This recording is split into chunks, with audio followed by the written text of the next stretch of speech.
Hi, everybody. It's Susan again, with the hat head, still Susan and the hat head. And I just wanted to jump in a little bit late to the party about the Cancer full moon. I'm not going to go through the delineation because it's a little bit, that ship has sailed, let's say. And I just want to really focus in on the energy of the moon and the times that we're in, especially this week and what's coming up in the days ahead, that's going to then tumble into the weeks ahead. So I I'm kind of combining some themes here in this particular, hopefully brief message. And then I'm going to create some new videos over the next few days when I hopefully have more time.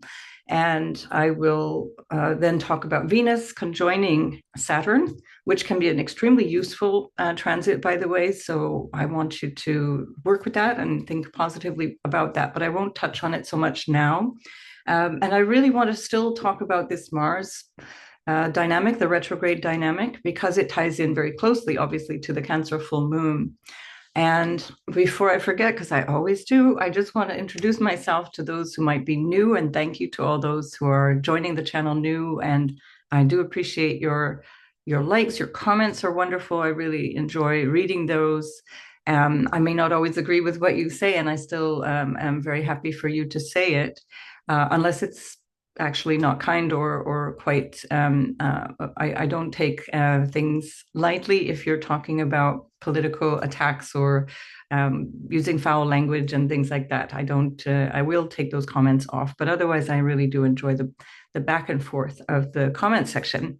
Um, I also want to say I'm using the tropical zodiac. I will always use the tropical zodiac. I'm not a sidereal astrologer. I'm not a Vedic astrologer, although I do use some Vedic delineations. I have some training in that, but I'm using Western tropical, which is not modern. This is actually quite ancient and a perfectly legitimate way of looking at astrology. And I'm always using the whole sign system. When anybody is doing a sign by sign delineation, they will only ever be able to use the whole sign system. It's impossible to use quadrant house systems to do a general reading because it depends on where you're born and the timing and so on. What the chart will actually look like, unless you're using whole sign systems. So, if you have an ascendant in, say, Aquarius, because that seems to have come up in the comments several times, you don't have a first house in Pisces, your first house is Aquarius. So just follow that sign by sign, and you'll have a far easier time understanding your chart. And that's not to dis quadrant houses. It's just to say that it simplifies things. It brings a lot of clarity. The first 5 years I was working as a professional astrologer, I was working with Placidus, and I switched over in 2015 to the whole sign house system. For 10 years now, I've been finding that it just gives me way better results when I do a client reading, which is also what I wanted to mention, that I actually do that. And that's one of the reasons I find it difficult to find the time to jump in and do these videos, because sometimes things come up around those client readings or there's emergency requests for readings, and I do prioritize that. And I've also been having just crazy administrative things to do with my ongoing astrology course in terms of logging people into my website, because there seems to be some kind of crazy issue with WordPress login that I finally had figured out, I think, yesterday evening, but it's cost me a lot of hours of extra headache. So thus, no Cancer full moon video until this moment. So let's come back to the full moon. And I also want to speak in terms of the energy of it rather than the astrology of it, but sometimes I'll call in the astrology of it. And here it is on the screen, just so you know. And of course, as a way of referencing, whatever a person is using on the screen, you can read in the upper left-hand corner. It will always tell you what they're dealing with. And here it says tropical whole sign, and it's telling you what the subject matter is and what the date and time are. So you can always have a look at that if you're watching and not just listening to the video. So that's for all of you, those of you in the comments that keep asking. And then it's also underneath each video. So that is always explained under the video.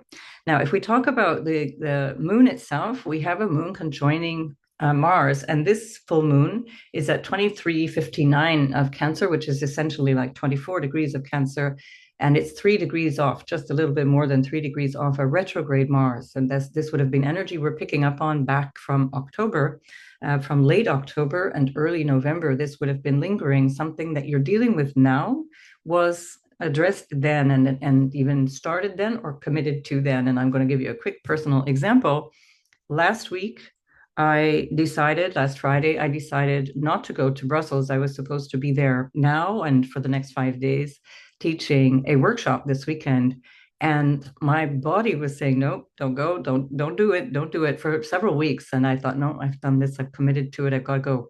And then I realized, no, I'm creating a kind of digging in my heels here energetically. I'm creating a block.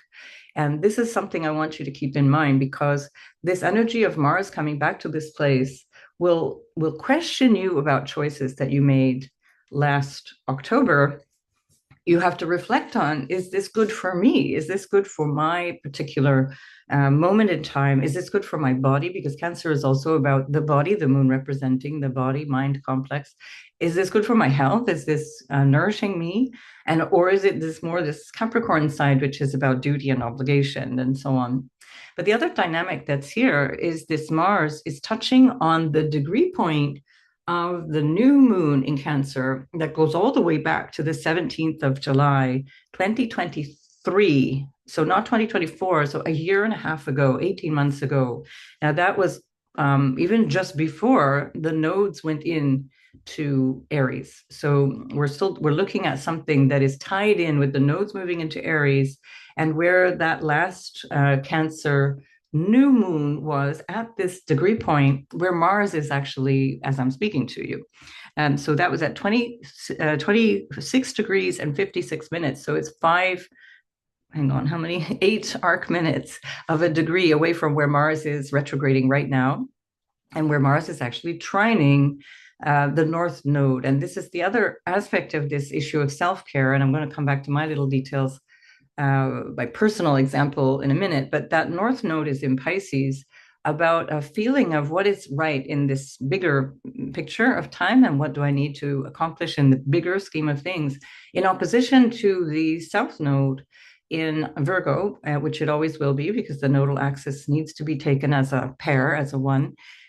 Unity. And the South Node in Virgo is asking us also, especially in a sextile to this Mars, it's asking us to let ourselves be clear about where we might be doing things and to stop doing that based on feelings of obligation and duty and being a martyr and having to go through this. I said I would do it. I made this agreement. I said, and we have to stop doing that because it's very disempowering and it blocks energy. So if I come back to myself, pardon me for those who don't like that, but coming back to me, my process over the last week has been quite intense, where I've really been grappling with this feeling of, should I stick with this commitment, which I reaffirmed last October?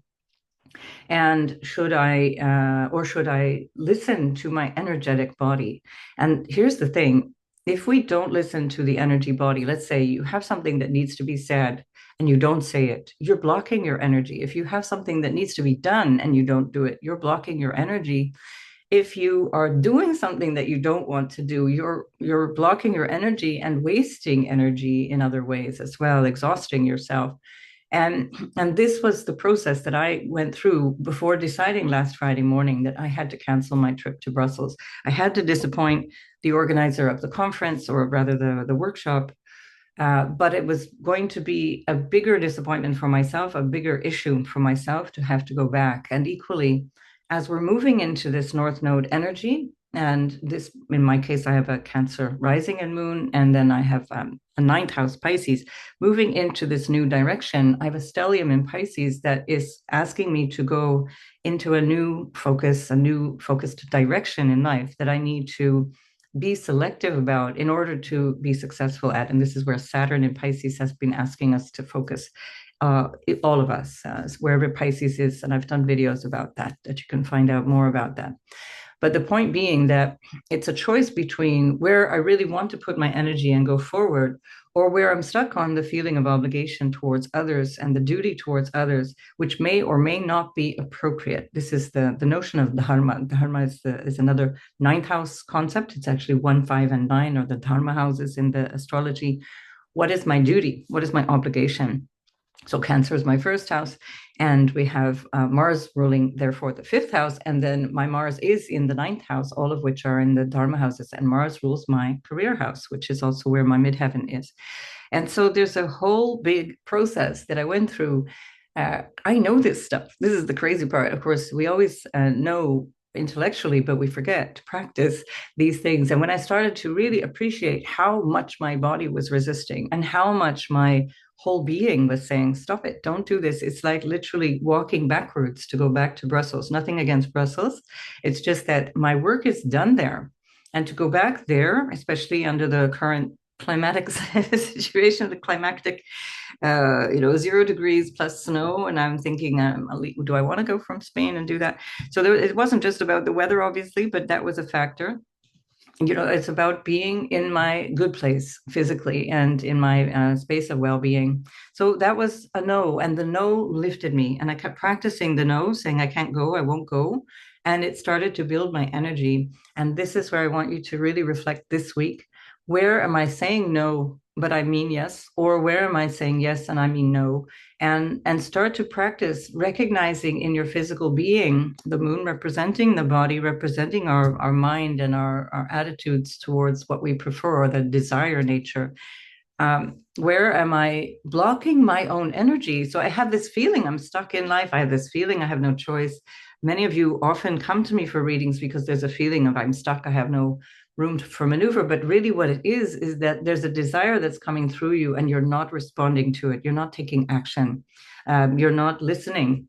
And you're working from the outer obligations. So I really want that to be our understanding for this full moon in Cancer.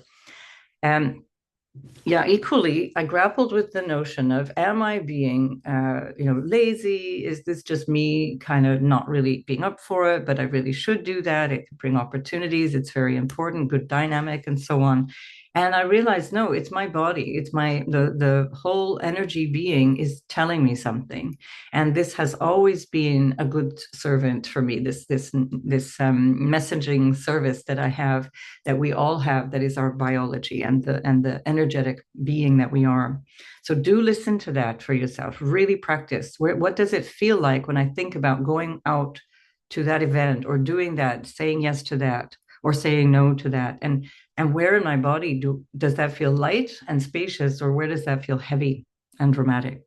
So then equally, because of the like administrative chaos and the extra work that I took on for various reasons over the last couple of days, I didn't get to do this video where I had intended to on Monday. But that also helped me see that I need to stop doing so much online. So obviously, there's these kinds of things are online. My client work is online. Those are my priorities. But I can't add another course online. I'm teaching the astrology course, and then the intention was to add in the Ayurvedic cleanse. So yesterday I decided I have to cancel the Ayurvedic cleanse. And so I'm very sorry for those of you who already registered. I will refund you fully, and I'll send an email to everyone today, but I have to wait till my appointments are finished for today.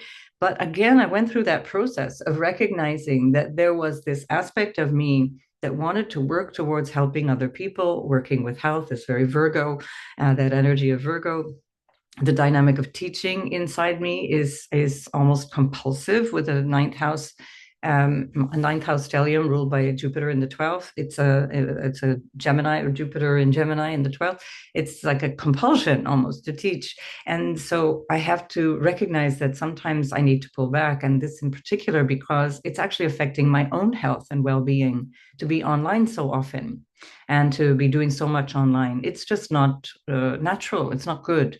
And the idea of moving towards something that feels much more spacious and flowy is also the Pisces North Node. And so that's my nature, but my inherent education, my early childhood upbringing, and my sense of duty towards others, that Virgo aspect, is very strong. And I find it difficult then to break the tie that says people somehow are asking for this, I need to respond to the request. So again, I hate to disappoint people, but it was again part of my process of listening to my body, where I said, no, I have to pull back scale it all back and be fully clear in my energy, be in the integrity of my body. That's the aligning the chakra, the energy body, with the actions and with the intentions behind that.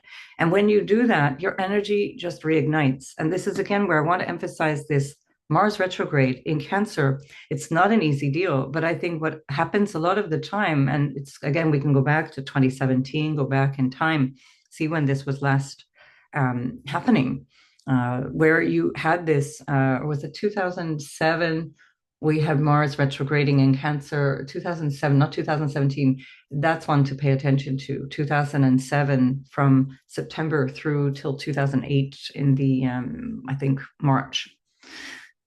Point being that there are precedents for this. Please watch my previous video on Mars because that is all explained in there. But this is where Mars in Cancer can show us where we're not actually taking action based on our true feelings, based on our true emotional relationship to life, based on our true needs, physiological, emotional, psychological, all of which are an aspect of Cancer. Cancer rules the natural fourth house of the zodiac, which is very much a psychological house. It's very much about how we relate emotionally to life, which is the reflection of the moon. So do reflect on this. And also in terms of the fullness of the moon, I'd like you also to go back to that time in July, 17th of July, 2023, but even just in general, July 2023, so 18 months ago, and look at what may have begun around this time, because that was at 56, as I say, exactly where Mars is now at the top, not today as I'm giving you this information, but at the time of the full moon.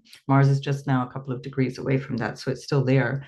But then what's coming forward from this full moon, now we then, in this family of lunations, and comes forward into the first quarter moon based on this full moon, which is going to be in September. And that is going to be, October 13th, not September, but October 13th in 2025. The first quarter moon is going to be at 20 degrees and 39 minutes of Cancer. And that is going to be where we're going to see this is the result of this moment, 13th of January. So we're looking at what, 10 months down the line.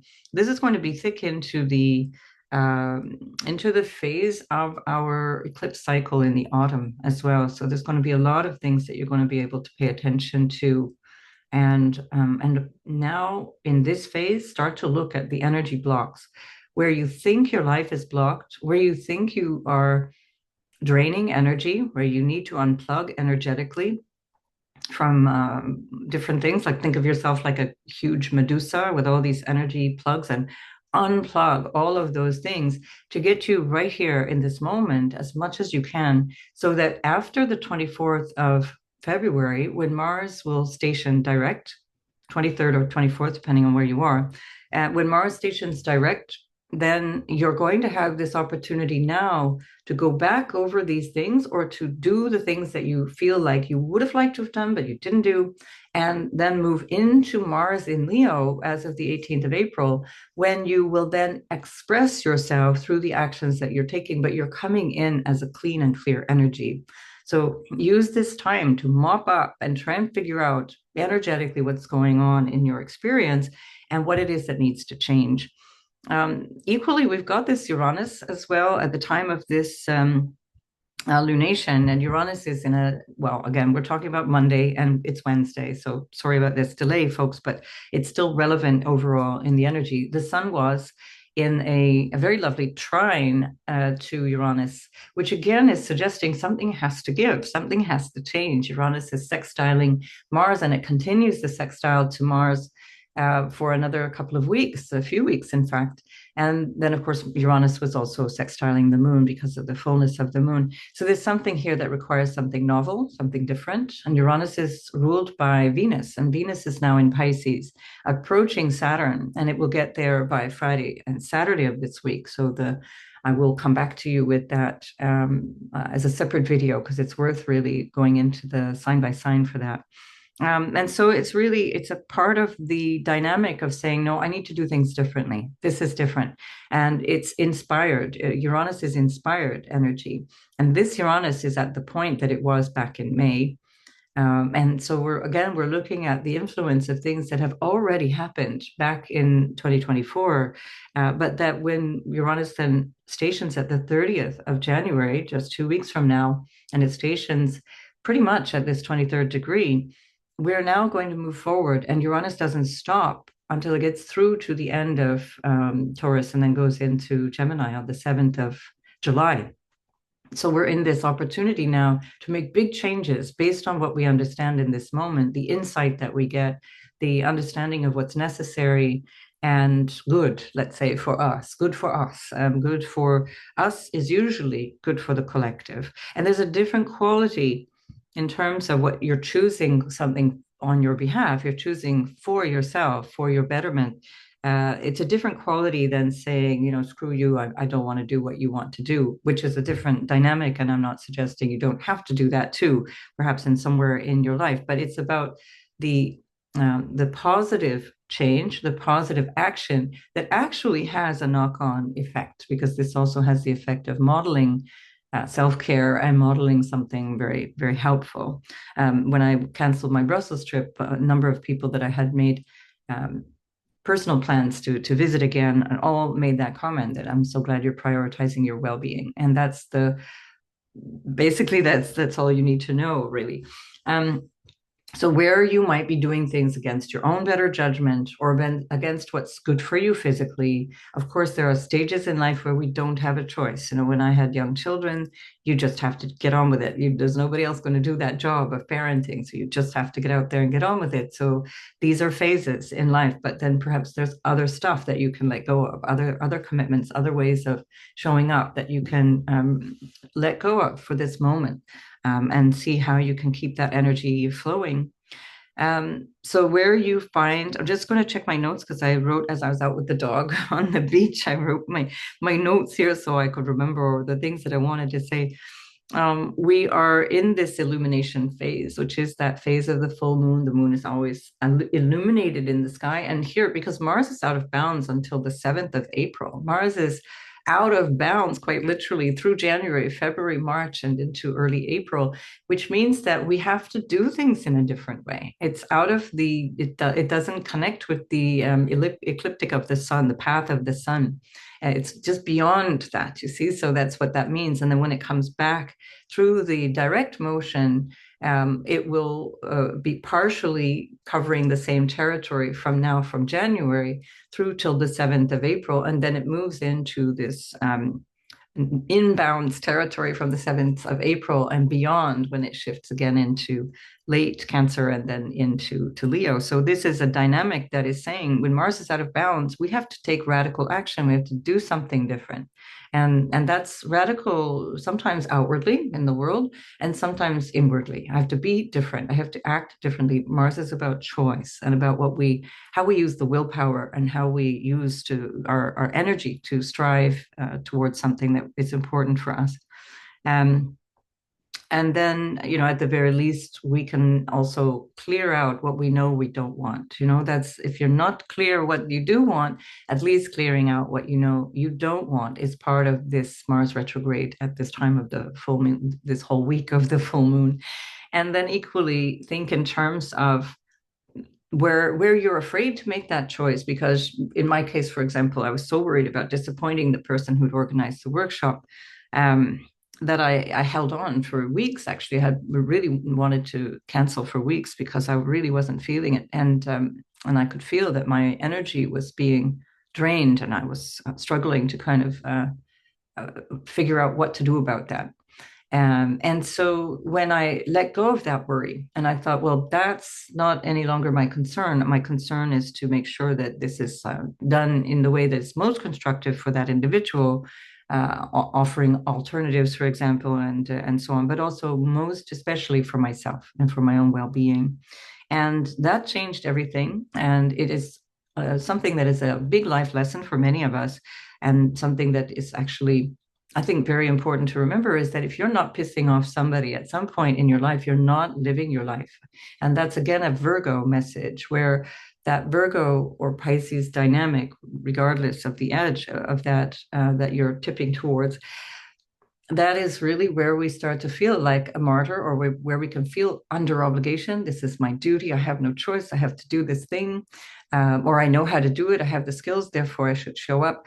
And that's why these types of people make great doctors and medics and healers of all kinds. But it also requires a certain amount of boldness to say, well, I can't keep all the people happy all the time. And again, if there's no sense of disappointing somebody, then you're disappointing yourself. So this again is the Mars conjoining the moon. At this time, it's really getting into that fierce love. The mama bear in with Mars in Cancer says, go to bed, basically, or do the thing that needs to be done. So right. I think I've said everything I wanted to say. I wanted to keep this short and just bring you that little message. So just again to reiterate, I won't be doing the cleanse at this time. I will see about how to fit that in later in the year. And what I will do is I'll send out an email if you're one of the ones that signed up for that. I do apologize for the cancellation, but it certainly has helped me to clear my energy. And this allows me also to focus on ninth house issues, which is also including my book, which has been really seriously delayed due to legal issues around the copyright since I'm translating. I translated the book from French, and the people that own the copyright in France are dragging their heels about how to deal with royalties. So it has blocked me for several months now.